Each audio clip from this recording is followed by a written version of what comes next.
Hello YouTube, this is Adam Noyce of AN Productions, and welcome to the next episode of the Godzilla Vlogs, an in-depth discussion on everything and anything Godzilla. What was originally I wanted to talk about, the new Godzilla vs. King Kong movie, the one that's coming out in 2020. This probably is going to wind up turning into something of me just talking about the future of the legendaries Godzilla in general. Or the future of, its kind of... or the future, how it's probably going to play out. And I'll say right now that if you want a glowing discussion, if you want somebody who is really excited for these movies, this isn't the video. I know this sounds like I'm not excited for these movies. I am, don't get me wrong. I'm very excited to see these movies. I'm very excited to see them on the big screen. I think they're going to be fine, if that makes any sense. I think they're going to be fine movies. However, I am not as excited for these films as I feel I should be. The main reason for that is, truly, is because of the production history with Godzilla 2014. My biggest issue with that film is in its directing. In fact, I think it's pretty well acted.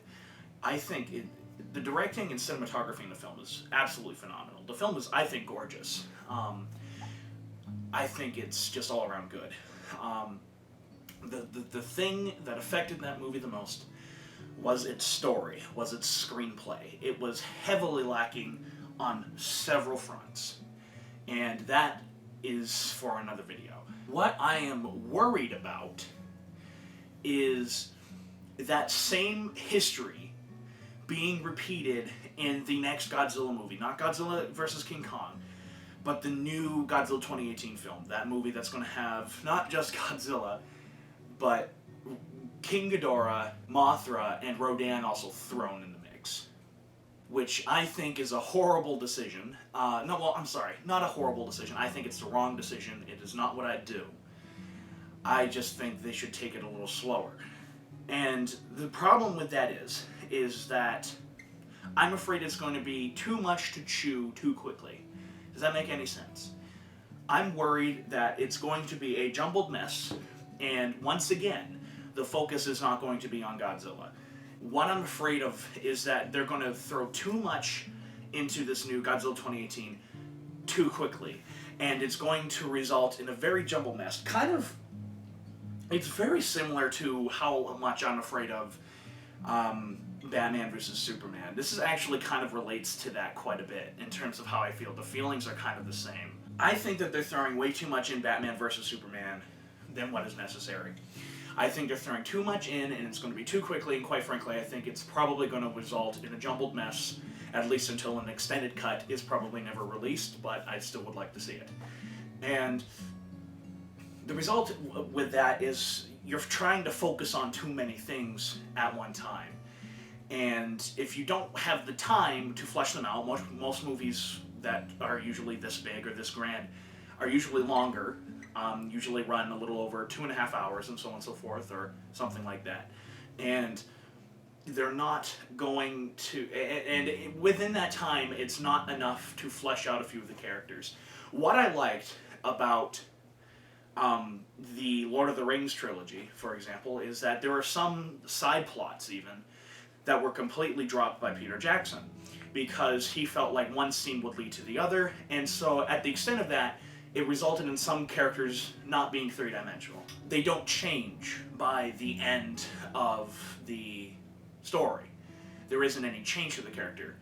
And I don't think that's bad. I actually think Peter Jackson made the right decisions. Granted, he made those characters three-dimensional in the extended cut. That's key.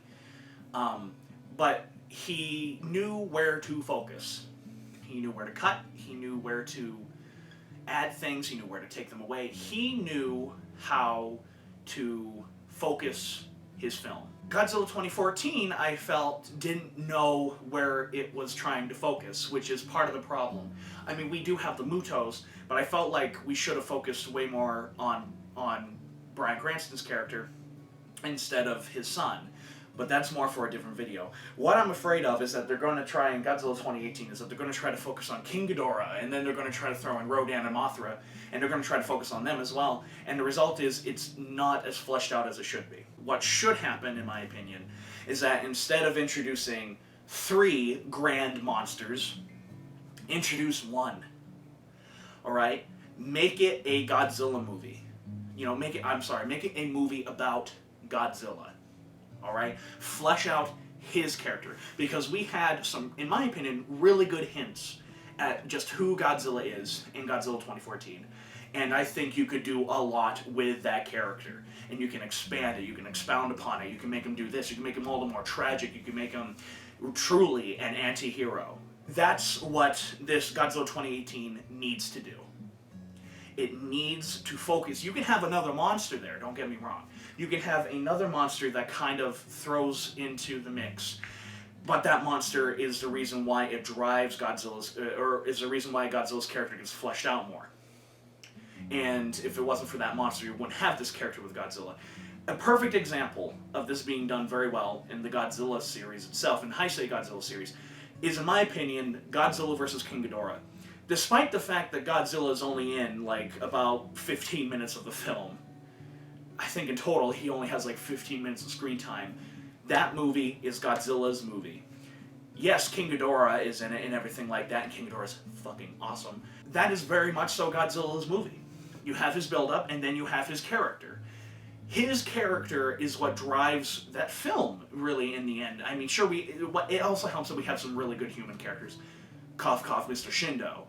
But what really enticed that movie is that it wound up turning into Godzilla's film.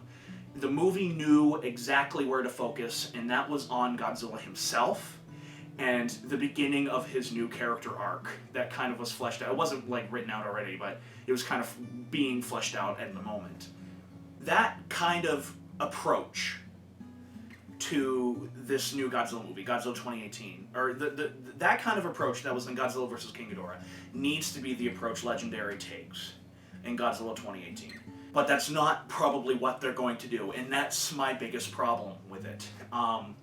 It's going to be Batman versus Superman. They're going to throw so much in there, and it's just going to be one giant convoluted mess, and they'll probably never release an extended cut, and if they do, the extended cut will probably fix a lot of the problems with the movie. That being said, it sounds like I'm not very excited for it. En contraire, I want to see King Ghidorah. I want to see this interpretation of Rodan, though I'm afraid they're going to go a little bit too over the top with Rodan. And I'm curious to see what they do with Mothra. In this universe that is very science-heavy, how are they going to explain what Mothra is? How are they going to move or make this new creation of Mothra? Is she going to be controlled by the Shobijin? Is she just going to be a giant moth? We don't know, and it is very early to call because, quite frankly, 2018 is a long ways away. And that's even further than Godzilla vs. King Kong. That's 2020. Yeah, I am excited to see these on the big screen. I'm also very curious to see what they do with the human cast. I don't think... It would honestly surprise me if they bring Aaron Taylor-Johnson's character back. I hope they do, because it would be another example of this series having a beautiful opportunity to do something good and wasting it. In Godzilla 2014, the biggest, greatest opportunity they had, they wasted, and that was Bryan Cranston's character. Him dying off, I believe, was the biggest mistake that movie made. In terms of themes, in terms of character development, in terms of just the entire progression of the movie itself. I think if they take away Aaron Taylor-Johnson's character, that would be another opportunity wasted. Have him become an expert. Have him work with the military. Have him do all this stuff. I think you could do a lot with his character. And you could flesh him out more, because his entire family has been torn apart by Godzilla, or these giant kaijus. If he's not in it, I believe it'll be a wasted opportunity. However, I do expect to see a return of Akira Watanabe and his assistant. I do expect to see them come back, and I hope they do come back. I'll get into this quickly. I don't believe that Akira Watanabe's character should have been called Dr. Serizawa. I think it would have been better if it was named Dr. Imane, because he fits that character more. But there, I just got that off my chest, and that's all I'm going to leave it at. But if I believe they're going to return, they're going to become the kind of reoccurring scientists of this new series. Which, what they do with them, quite frankly, I'm not as worried about as I am with Aaron Taylor-Johnson's character. I really hope they don't do this. But this also won't surprise me, is if they completely recast this new movie. If they completely recast this film with entirely new characters and everything along that line. I really hope they don't do that, because then that just expands that whole thing that I just said about dumping Aaron Taylor Johnson's character being a wasted opportunity would be magnified if they just dumped every character. I don't believe it'd make any sense, and I believe it would hurt that series as a whole, as if you got rid of all those human characters. So it's pretty clear that Legendary is doing their new kind of continuity. They're doing what Marvel does, but they're doing it with their monsters, which is cool. Don't get me wrong, I think that's really, really cool, and I'm very curious to see how everything kind of unfolds. But what makes it weird is that they're making that Skull Island film. I'm really excited for that film. I'm interested to see where they take the idea of King Kong. I'm interested to see what they do with it. I'm very curious about the film. That's the thing that's going to make me want to watch that film, is not so much, oh my god, it's a King Kong movie. I mean, you're talking to the guy who, the 33 King Kong is his favorite film of all time. No, what's going to drive me with that film is I'm curious to see what they do with it. I don't really know anybody who's really attached to the project, so I don't have any bias there. The only thing, it's just that curiosity. And that is supposedly, I don't know if this is official or not, but I've heard that there is Muto in that. Or Monarch. Sorry, Monarch, I think was the organization's. Monarch is going to be involved in the Skull Island film. Now, if that is true, and if that film doesn't completely retcon King Kong in general, the thing that I'm going to be very curious about is how in the name of hell is Kong going to be 400 feet tall? To me, that's a little silly, to be completely honest. That's a little silly. A 400-foot tall gorilla. When I heard that King Kong vs. Godzilla was going to be remade in 2020, I know a lot of people were like, oh my god, that's so awesome, finally the Battle of the Titans is going to be done right. Quite frankly, no matter what they make in 2020, it's going to be better than the 1962 piece of shit. Oh, that's a little harsh. How are they going to explain that Kong is that big? He's a gorilla, for God's sakes. If Godzilla wasn't over 400 feet tall, I would buy it a little more. That's why in the Godzilla saga, I made my Godzilla 200 and something feet tall. And even then, I have a hard time buying it. You know, that's one reason why I'm really debating if I want to replace King Kong with Sanda from War of the Gargantuas. You know, I hate to say it, but that is my biggest problem, or my biggest concern with Godzilla vs. King Kong, this new Godzilla vs. King Kong movie coming out, is how are they going to logically explain it? Now, it's too early for me to really judge. It's too early for me to go, oh, it's going to be a piece of shit.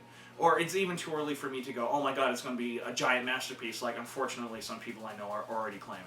Fanboys, that's exactly what they are. That is literally it. How are they going to explain a 400-foot tall gorilla? That is literally it, and I feel so ashamed of myself for being like, why are you letting that affect your judgment of this film so early? It's not that it's really affecting my judgment, it's just the fact that it's sort of hindering my excitement for what should be something amazing.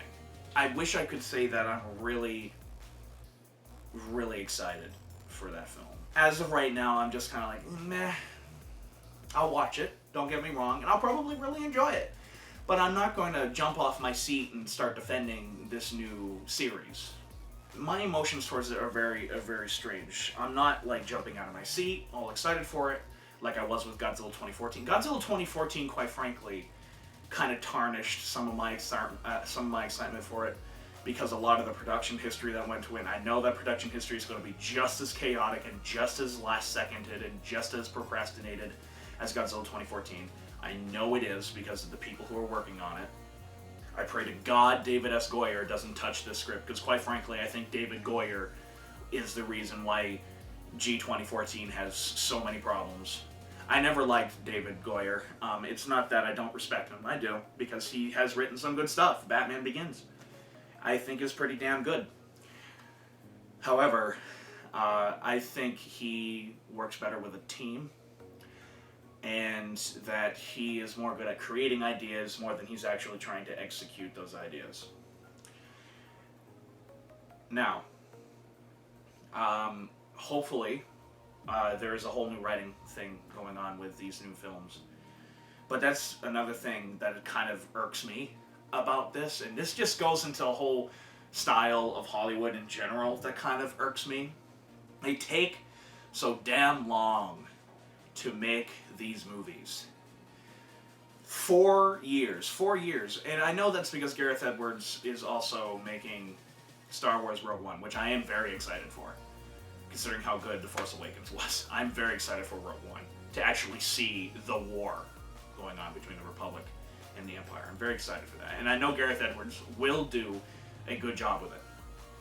Quite frankly, Gareth Edwards was born to make a war film. He totally was. Just his visual style and everything. But I digress. I like how Japan makes movies. I'm not afraid to admit that. I am also a big fan of the studio system. What? I know, right? I am a fan of the studio system. Maybe not as crazy as Japan's was, but something along those lines, where you're signed up to do an X amount of pictures for one studio, and you work with that studio until that contract is up. I am a fan of that. Japan is very much so, let's get this done, let's make it quick, but still make it the best of our ability. And what I like about Japan is that Japan, because of that mentality, and because they don't put as much money towards their films as we do, they tend to look a little better. I mean, perfect example are the Heisei Godzilla films and the Heisei Gamera films, where they were so limited with their resources that they had to look at how ways to hide things, look at ways to hide things with lighting and trickery with the lighting and so on and so forth. One of my favorite examples is the suit from Godzilla vs. Biollante wouldn't walk quick enough, or wouldn't move quite the way how Koichi Kawakita wanted. And so what they did was they kept the camera still, and they had Godzilla kind of like walking side to side, and they, instead of having him moving and the camera moving, they moved the buildings. And that gave the illusion that Godzilla was walking. And it is truly one of the coolest images in the film. It looks good. It is good. Especially that low angle. Nicholas Meyer, the director of Star Trek II and Star Trek VI: The Undiscovered Country, two great Star Trek films, arguably the best, said this, and I believe it firmly. Art relies on restrictions. Godzilla 2014, considering the size and scale of that film for Hollywood, still had a big budget, but for Hollywood, that film had a small budget. And Gareth Edwards, God bless him, is very good at working with low budgets. Look at his film Monsters. Say what you will about that film. Yes, the film's plot in that film, the film's plot is very weak. However, the cinematography and the atmosphere is fantastic. The directing is fantastic. And that movie only had a budget of $200,000. Inspiring. I watched that film and I was like, I want to make a movie. I want to go out there and make a movie. And that's when I started working on Which Way They Walk. Gareth Edwards is very good at doing that. However, Godzilla 2014 was a big, huge success. It shocked people at how good it was, or at how much money it made. And you throw too much money into something and you kind of lose the quality of it, and I'm just a little afraid that that'll kind of happen with these new movies. An example of this is what's going on with Batman vs. Superman. That movie has a budget of $320 million. It's probably the most expensive movie ever made now. Why? Why? I want somebody in the comments to tell me why that movie is costing that much money. Okay? Why? It's a movie about Batman, and it's a movie about Superman, and it doesn't need that much money. And that drives me nuts about Hollywood. It's like they've stopped caring about the actual... They know they've got a hit on their hand, and so they just keep dumping money on it. And I hope to God that one day it backfires. It has backfired a couple times. It backfired on Sony with the Amazing Spider-Man film.